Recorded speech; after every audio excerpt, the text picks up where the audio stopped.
अर्घाखाँचीको शीतगंगा नगरपालिकामा सुशासनको धज्जी उडाउँदै सरकारी स्रोत र साधनको चरम दुरुपयोग भइरहेको एउटा लज्जास्पद तथ्य बाहिर आएको छ। आरएन इन्टरटेनमेन्टका पत्रकार विजय बस्यालले प्रमाणसहित नगरपालिकामा भइरहेको नाङ्गो हरकत उजागर गर्नुभएको छ।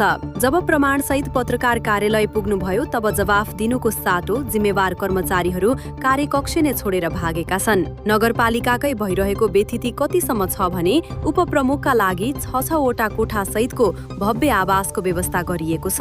अझ अचम्मको कुरा त के छ भने नगरपालिकाकै खर्चमा काठमाडौँमा रहेका कर्मचारीका नातेदार र छोराछोरीहरूलाई मह, घिउ र फलफूल जस्ता महँगा कोसेलीहरू ढुवानी गर्ने गरिएको छ। जनताले विकासका लागि तिरेको करबाट कर्मचारीका परिवारलाई कोसेली पठाउने यस्तो प्रवृत्तिले नगरपालिकाको साख गिराएको छ। त्यति मात्र होइन, नगरपालिकामा एक वर्षमै 18वटा भन्दा बढी ग्यास सिलिन्डरको शङ्कास्पद वितरण र प्रयोग भएको देखिएको छ। यस विषयमा नगर प्रमुख छविलाल पौडेलले नगरपालिकामा खाजाको सबै व्यवस्था क्यान्टिनबाटै हुने गरेको छ। यति धेरै ग्यास कहाँ र कसले प्रयोग गर्यो त्यो बुझ्नुपर्ने विषय छ भन्नुभयो नगर प्रमुखले।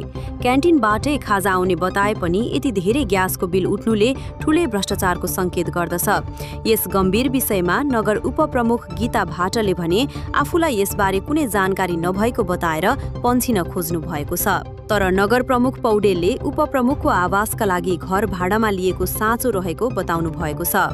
अन्य उठेका कुरा भुक्तानी नगरपालिकाबाट भए नभएको बारे अध्ययन गर्ने बताउनु भएको छ। त्यस्तै एम्बुलेन्स खरिदमा पनि घोटाला भएको खुल्लमा आएको छ। प्रमुख प्रशासकीय अधिकृत पनि यसबारे नबुझे जस्तो गरी निस्किन खोजेको पाइन्छ।